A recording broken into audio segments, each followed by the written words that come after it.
Hello, তো আজকে আমরা বেরিয়ে পড়েছি একটা জায়গায় যাব। কোথায় যাব একটু পরেই তোমাদেরকে বলছি। আমি অর্পিতা শিল্পী সোজা চলে এসেছিলাম কিন্তু ব্যারাকপুর স্টেশনে। স্টেশন থেকে ট্রেন ধরবো, যাব হচ্ছে টিটাগড়। তো ফার্স্টেই দেখো এখানে আমরা কিন্তু চলে এসেছি। আর এখন কিন্তু বোঝা যাচ্ছে যে ফাগুন চলে এসেছে, কারণ কাছে কাছে শিমুল পলাশে কিন্তু খুব ভর্তি হয়ে গেছে। তারপরে দেখো আমরা ট্রেনে উঠেও পড়েছি। আর ট্রেনের ঠান্ডা হাওয়া খেতে খেতে আমরা কিন্তু পৌঁছে গেলাম টিটাগড়ে। মাত্র 2-3 মিনিট হয়তো লাগে। তারপরে দেখো এখানে পেয়ে গেলাম স্টেশনে এই শিমুল ফুলটা।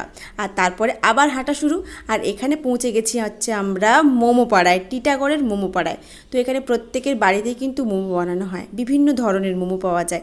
আর এসেই আমরা দেখছি কতটা ঘেমে গেছি, আমাদের মুখ একদম ঘামে ভর্তি হয়ে গেছে। তো যাই হোক, তো ফার্স্টেই আমরা নিয়েছিলাম এই চিকেন মোমোটা এখান থেকে। তো দাম ছিল ওই 30 টাকার মতো, খুব রিজনেবল প্রাইসে কিন্তু এখানে পাওয়া যায়। আর তারপরে নিয়েছিলাম এই চিকেন সেফারিটা, এটাও কিন্তু খুব ভালো খেতে ছিল। আর আমাদের সাথে দিয়েছিল এই স্যুপগুলো।